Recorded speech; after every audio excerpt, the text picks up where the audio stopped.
it's not necessary, and it's not necessarily the opinions themselves, but it's the way that these opinions are generated that concerns me, that really frightens me, and particularly the sort of the ease with which they're distributed. Now, in Italy, for example, used to be a great tradition where you simply don't,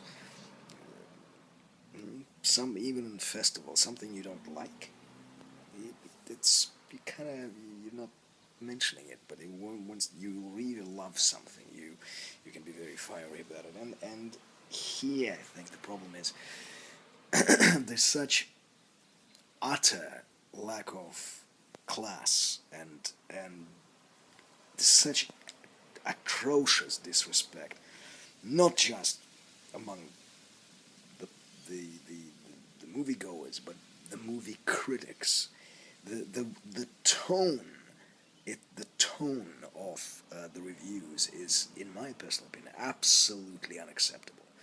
And not only is it unacceptable, but it's demeaning, not to Ridley Scott or the filmmakers in general. It's demeaning to themselves. When I read a review like this, firstly, I make a point out of not never reading this review ever again, and that is immaterial, by the way, if it's Ridley Scott, Stanley Kubrick he's reviewing, or Stephanie Myers. Immaterial. It's the tone. It is the tone that I'm completely against.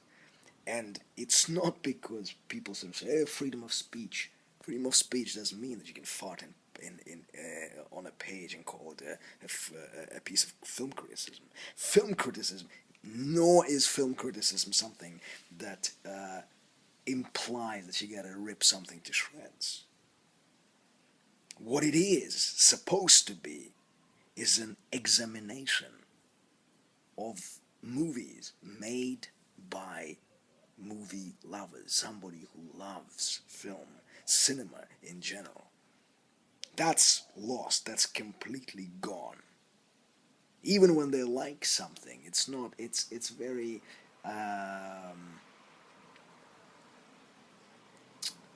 ironic. It's very, it's quite, it's not particularly, and I'm not saying everybody, but the general tone, the general sense, and that is what I profoundly dislike. Now, in terms of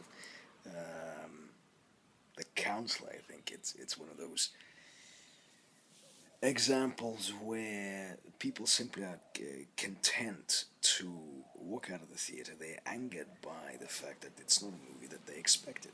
They're angered by the fact that it's a movie that doesn't follow the conventions that they're used to. And funnily enough, it's the same people who would tomorrow, they would pan the film today, but tomorrow would scream in the press and outside of it how little originality remains in cinema today. But once you're given a piece of originality, you discard it. You don't think about it. People essentially, and I'm not saying that you have to like it. Absolutely not. You have every right to dislike a movie. I'm talking about the tone, firstly, and secondly, and I'm also talking about the speed with which judgment is passed. I'm talking about the fact that people simply do not respect the filmmakers, do not respect the medium, and are willing to discard a movie on a whim in 2 seconds, walk out of it. I expect to be entertained for my $5 or $15 or whatever it is, $20 even. Make it 30 because cinema is worth it. You don't own the movie. You don't like it. God bless you. But think about it first. If you walk out and say, I didn't get it. Excellent. Wonderful. Wonderful. Think about it. Think about it. Discuss it. See, for example, 2001, Stanley Kubrick's film. Even the fans of Stanley Kubrick and movie buffs all around the world would watch the film and generate completely opposite opinions about what it is and what it meant. But suddenly it propagates them, propels them to speak, to think, to expand. Something is different.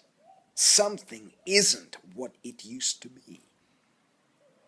For example, for me personally, it's a magnificent thing that for the first time in Hollywood history, practically, you see a movie that uncompromisingly shows you a situation where there is no way out. Genuinely, no way out. The situation here is that there is nobody to call. There's nothing to exchange.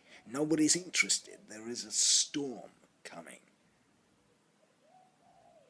And you are out. And the decision you've made to enter this world a long time ago, that feeling alone is foreign, absolutely foreign to film audiences. And that, in my personal opinion, is what they reject.